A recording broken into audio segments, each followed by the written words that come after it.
Mobile টিপে সকাল 9টা থেকে মোবাইলের মাঝে চার্জ নাই, মোবাইলের মাঝে চার্জ নাই। এবার মাইকিং চলে সকাল 8টা থেকে বিকাল 4টা পর্যন্ত কারেন্ট থাকবে না। এবার টেনশন আছে না নাই? আছে। সারাদিন কারেন্ট থাকবে না। আর যদি কারেন্ট না থাকে আমার মোবাইলটা বন্ধ হয়ে যাবে, আর ওই পারে কথা বলা যাবে না। না এবার ওই পার থেকে রাগ করবে কি করবে না? করবে। এবার যখন বিকাল 4টা বেজে গেল, যেই মাত্র কারেন্ট আসলো আর মোবাইলটা চার্জে লাগাইয়ে টিপানো আরম্ভ, এবার মেসেজ করে হাই। এবার গিয়ে দেখে ওই পার থেকে ব্লক করে দিছে, ব্লক করে দিছে। এবার ছেলেটা তো টেনশনে আছে, আরে ব্লক করে দিল, আমার দিনে তো ভালোবাসা কোথায় গেল। এবার 2 দিন পরে ব্লকটা খুললো, 2 দিন পরে ব্লকটা খুললো। এই 2 দিনের মাঝে ছেলেটার আরেকটা হয়ে গেছে, আরেকটা হয়ে গেছে।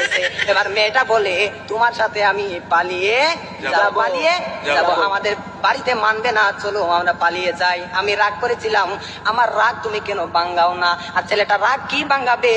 এই 2 দিনের মাঝে আর একটা কপালের মাঝে জয়টা গেছে। ওই মেয়েটা বলে চলো আমরা পালিয়ে যাই, ছেলে বলে চলো।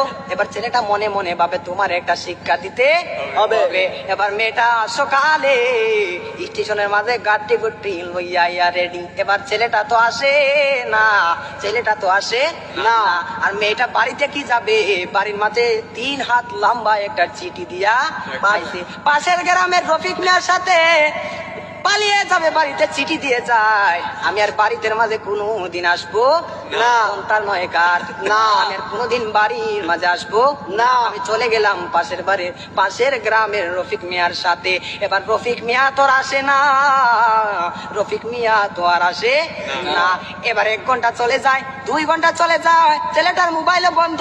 মেয়েটা তো আর বুঝার বাকি হলো না, আমাকে চলে গেল ছাড়িয়ে, আমাকে ফাঁকি দিল, আমাকে ফাঁকি দিল। এখন তো মরা ছাড়া আর কোনো উপায় নাই। পরের দিন সকালে মাইকের মাঝে আওয়াজ শোনা যায়, সকলে পড়ে ইন্না লিল্লাহি ওয়া ইন্না ইলাইহি রাজিউন।